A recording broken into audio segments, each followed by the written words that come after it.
Hello students. अभी last lecture में हमने जो वीडियो देखा था जस्ट इसके पहले, जहां पे मैंने अल्कोहल्स को अल्काइल क्लोराइड्स में बदला था और वहां मैंने स्पेसिफाई किया था कि अल्कोहल्स को अल्काइल हैलाइड्स में बदलने के लिए हमारे पास कोई भी हैलोजन एसिड्स को यूज कर सकते हैं। इफ यू रिमेम्बर, वहां पे हमने HCl यूज किया था और एरो पे कंडीशन था एनहाइड्रस ZnCl2, जिसे हम बोलेंगे लूकस रिएजेंट, है ना। तो वो वहां पे कैटलिस्ट का काम करता था। जो एरो पे कंडीशन था एनहाइड्रस ZnCl2, वो कैटलिस्ट का काम करता था। लेकिन यहां पे अभी हम जो यूज करेंगे HBr, जब हम डालते हैं तो एरो पे कंडीशन आता है NaBr प्लस कॉन्सेंट्रेटेड H2SO4।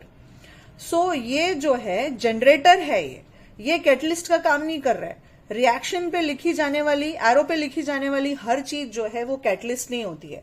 जब आप NaBr और H2SO4 का रिएक्शन करोगे आपस में तो आपको HBr मिलता है, राइट। तो ये इन दोनों को रिएक्शन करके HBr को जनरेट किया जाता है। बिल्कुल वैसे ही जब आप अल्कोहल से अल्काइल आयोडाइड बनाना चाहोगे तब आप HI डालोगे और वहां पे आप यूज करोगे Ki प्लस H3PO4 या फिर आप NaI प्लस H3PO4 भी यूज कर सकते हो। तो जब आप लैब में, हमारे पास हाइड्रोक्लोरिक एसिड होता है, लैब में हमारे पास हाइड्रोब्रोमिक और हाइड्रो आयोडिक एसिड नहीं होता, उसे हम इमीडिएटली बनाते हैं इस तरह से। यहां पे Ki या फिर आप NaI डाल सकते हो in the presence of H3PO4। तो ये दोनों इन एसिड्स के जनरेटर्स हैं, इनको इस्तेमाल करके ये बनाया जाता है। जबकि जब हम HCl लेते हैं और एरो पे एनहाइड्रस ZnCl2 लिखते हैं तो वो कैटलिस्ट का काम करता है रिएक्शन में, राइट। बिकॉज HI जो है वो स्ट्रॉन्ग एसिड है, वो तुरंत H प्लस आयंस फर्निश कर देगा। लेकिन HCl को कैटलिस्ट की जरूरत पड़ती है क्योंकि H और Cl के इलेक्ट्रोनेगेटिविटी में बहुत वास्ट डिफरेंस है, तो उसका बीच का जो बॉन्ड है वो तगड़ा है, तो वो जल्दी से H प्लस आयंस जो है वो फर्निश नहीं करेगा। Now say if I take the general reaction here, मैंने ले लिया एक मॉलिक्यूल ऑफ अल्कोहल ROH और इसमें मैंने डाल दिया HBr। ये कहां से आया? जब मैंने रिएक्शन करवाया किसके बीच में? NaBr plus H2SO4, concentrated H2SO4 के बीच में रिएक्शन किया। वापस बिल्कुल जैसा हमने HCl के साथ रिएक्शन में किया था वैसा ही यहां पे भी करेंगे। हमारा यहां पे अल्कोहल का OH एसिड H प्लस देगा और ये OH माइनस यहां पे निकल गया और मेरा Br जो है वो उसे सब्स्टिट्यूट कर लेगा। तो प्रोडक्ट बन जाएगा मेरा RBr प्लस H2। सो हमने अल्कोहल से ब्रोमो एल्कीन बनाया है।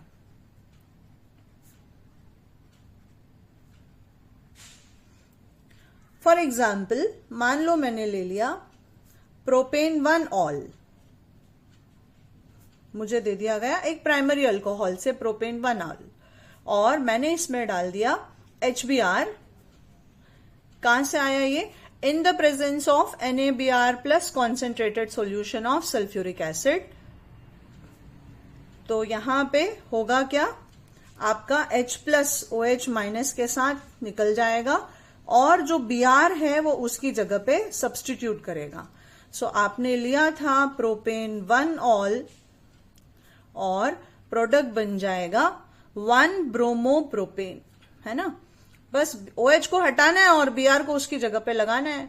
तो प्रोडक्ट आपका बन गया 1 ब्रोमोप्रोपेन और ये निकल गया आपका वाटर मॉलिक्यूल।